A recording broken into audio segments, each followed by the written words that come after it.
Praise the Lord. கர்த்தரும் உலக இரட்சகரும் ஆகிய ஆண்டவராகிய இயேசு கிறிஸ்துவின் இனிதான நாமத்தினாலே உங்கள் யாவரையும் அன்போடு வாழ்த்துகிறேன். ஒரு புதிய நாளை தேவன் நம்முடைய வாழ்க்கையிலே கிருபையாய் கொடுத்திருக்கிறார். ஒவ்வொரு நாட்களையும் அவர் நமக்கு ஆசீர்வாதமாக கொடுத்து அவருடைய கிருபையினாலே நம்மை தாங்குகிற தேவனாகவும் நடத்துகிற தேவனாகவும் காணப்படுகிறார். நிச்சயமாய் இந்த நாளையும் அவர் நமக்கு ஆசீர்வாதமாய் மாற்றி கொடுப்பார். இந்த நாளுக்குரிய தேவனுடைய வார்த்தையை உங்களுக்காய் நான் வாசிக்கிறேன். சங்கீதம் 30 அதிகாரம் 2 வசனம். சங்கீதம் 30 அதிகாரம் 2 வசனம். என் தேவனாகிய கர்த்தாவே, உம்மை நோக்கி கூப்பிட்டேன், என்னை நீர் குணமாக்கினீர். எனக்கன்பான தேவ பிள்ளைகளே, இங்கே அருமையான ஒரு வார்த்தையை நாம் பார்க்கிறோம். நம்முடைய தேவனாகிய கர்த்தர் எப்படிப்பட்டவராய் இருக்கிறார் என்று சொல்லி இங்கே நாம் பார்க்க முடிகிறது. அவர் நம்மை குணமாக்குகிற தேவன். இந்த உலகத்தில் வாழ்கிற பல மனிதர்களுடைய வாழ்க்கையிலே நோய்கள் காணப்படுகிறது, வியாதிகள் காணப்படுகிறது.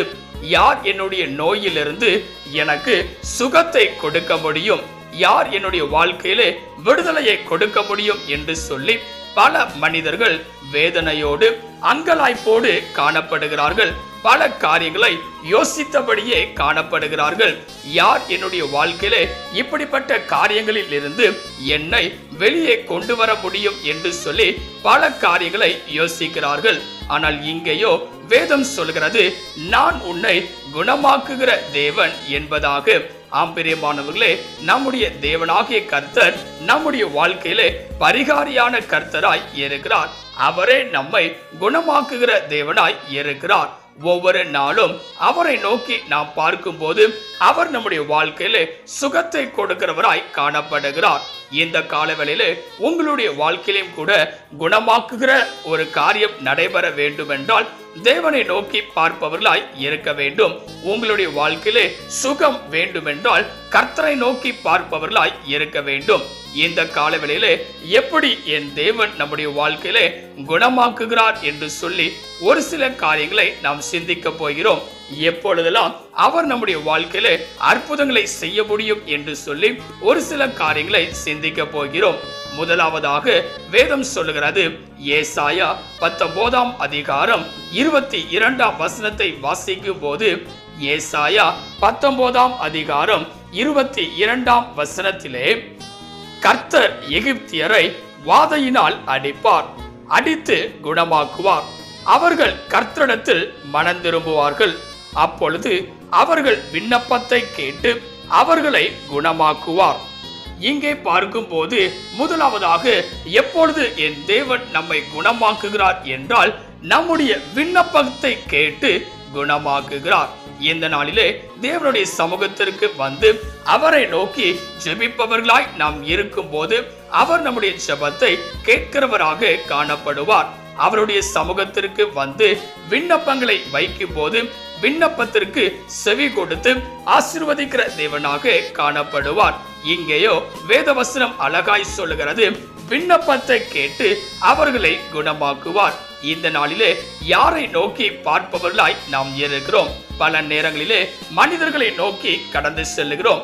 அவர்கள் என்னை குணமாக்குவார்கள் என்று சொல்லி பலவிதமான காரியங்களை நம்புகிறோம். ஆனால் நம்மை படைத்த தேவனை நம்புவதில்லை. இங்கே வேதவசனம் சொல்லுகிறது, தேவனுடைய சமூகத்திலே நாம் விண்ணப்பங்களை வைக்கும் போது நம்முடைய விண்ணப்பத்தை கேட்டு நம்மை குணமாக்குகிற தேவனாக காணப்படுவார்.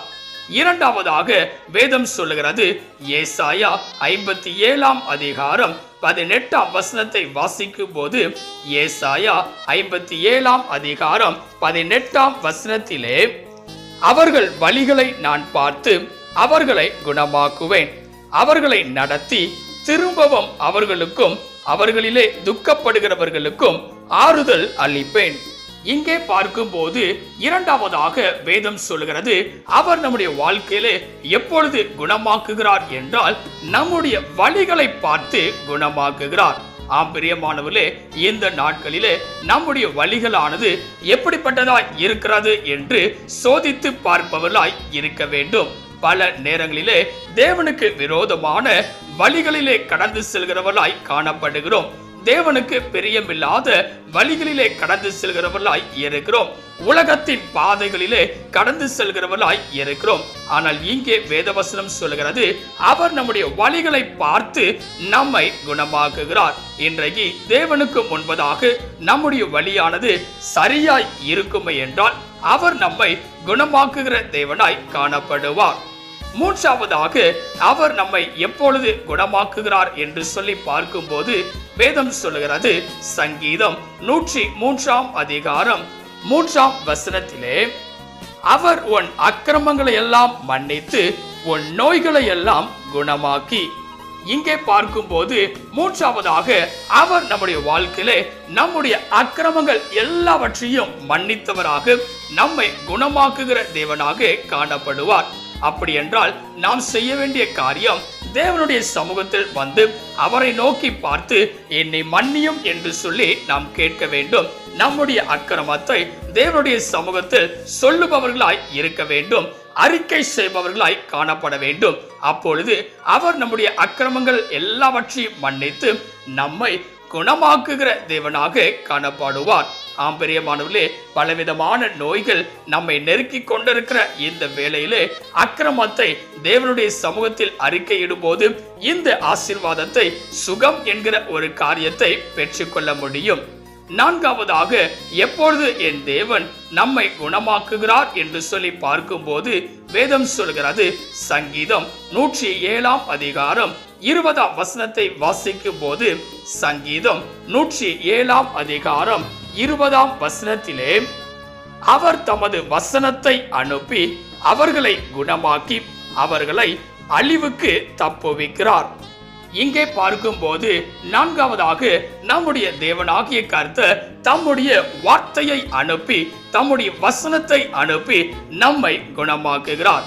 பிரியமானவர்களே, இன்றைக்கு தேவனுடைய வார்த்தைக்கு காத்திருப்பவர்களாய் இருக்க வேண்டும். தேவனுடைய வசனத்தை வாசிப்பவர்களாய் இருக்க வேண்டும். ஏனென்றால் தேவனுடைய வார்த்தைகள் ஒவ்வொன்றும் ஜீவனுள்ளதாய் இருக்கிறது. அது நம்மோடு பேசுகிறதாய் இருக்கிறது. இங்கே நாம் பார்க்கும் போது அந்த வார்த்தை நம்மை குணமாக்குகிறதாகவும் காணப்படுகிறது.